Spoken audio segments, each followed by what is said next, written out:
Ipinaliwanag ng Pag-asa kung bakit kailangang buksan ang gate ng ilang dam kapag malapit na itong mapuno. Ayon sa State Weather Bureau, ito raw ay para maiwasan ang mas malaking panganib at pinsala. Dahil sa matinding buhos ng ulan, binuksan ang gate ng 3 dam as of Tuesday morning, ang Ipo sa Bulacan at ang Buklaw at Binga Dam sa Benguet. Binabantayan na hindi umabot ang tubig sa normal high water level o critical level ng dam bago buksan ang gate nito. Po yung kumbaga as layman's terms ay yung critical level. So isang disclaimer po dyan, hindi na hinihintay na umabot pa dito yung tubig. So posible na, for example sa Angat Dam 210, posible na 209 pa lang or 208 ay magpakawala na sila ng tubig. So yun po yung kumbaga iniiwasan natin na maabot.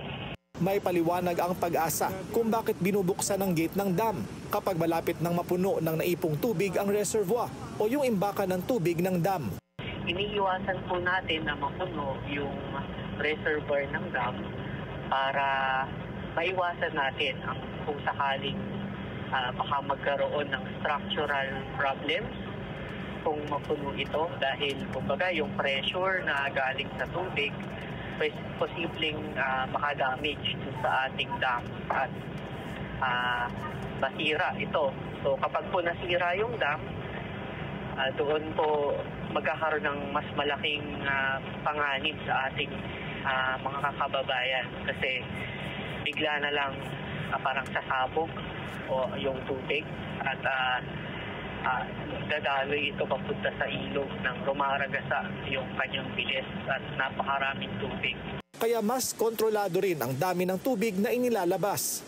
Sa pagbukas ng isang gate ng Ipo Dam, posibleng apektado ang mga bayan ng Norsagaray, Angat, San Rafael, Bustos, Baliwag, Pulilan, Plaridel, Kalumpit, Paumbong at Hagonoy sa Bulacan. Sa pagbukas naman ng gate ng Ambuklaw at Binga, posibleng apektado ang ilang barangay sa Benguet. Posible po yung pagbaha sa mga riverbanks na dinadaluyan ng tubig and also posible yung mga flash flood, mga tipong tumaragasa yung tubig, parang nakikita natin na yung sa mga lugar na may hanging bridge or yung may bridge talaga na kapag rumaragasa yung tubig nasisira, mga ganun po posible.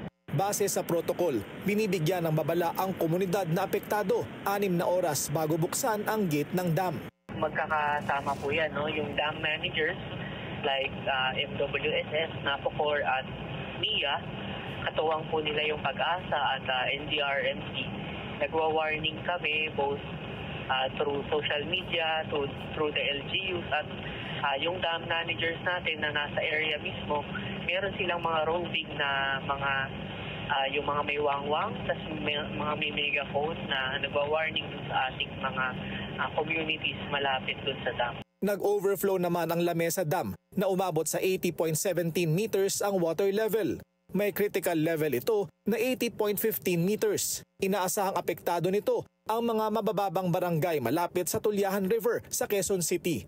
Kabilang ang Fairview area, Novaliches, pati na rin sa Valenzuela City, Caloocan, Malabon at Navotas. Kapag nag-overflow naman ang Upper Wawa Dam sa Rodriguez, Rizal, bababa ang tubig at maapektuhan ang Antipolo at San Mateo sa Rizal, Marikina, Quezon City, San Juan, Mandaluyong at Maynila.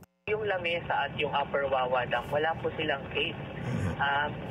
Hindi tulad ng ibang dam, hindi nakokontrol yung paglabas ng tubig sa kanila. Ang pwede pong halintulad dito sa parang batya na napuno ng tubig. Kapag napuno siya, tatapon lang siya on all sides. So, ganun po ang Lamesa at Upper Wawa Dam. Kapag napuno, tutapon lang po yung tubig. Wala siya nung nakokontrol na gate. Patuloy namang binabantayan ng Pag-asa ang level ng tubig sa mga dam para maabisuhan ang mga residenteng malapit sa mga ito.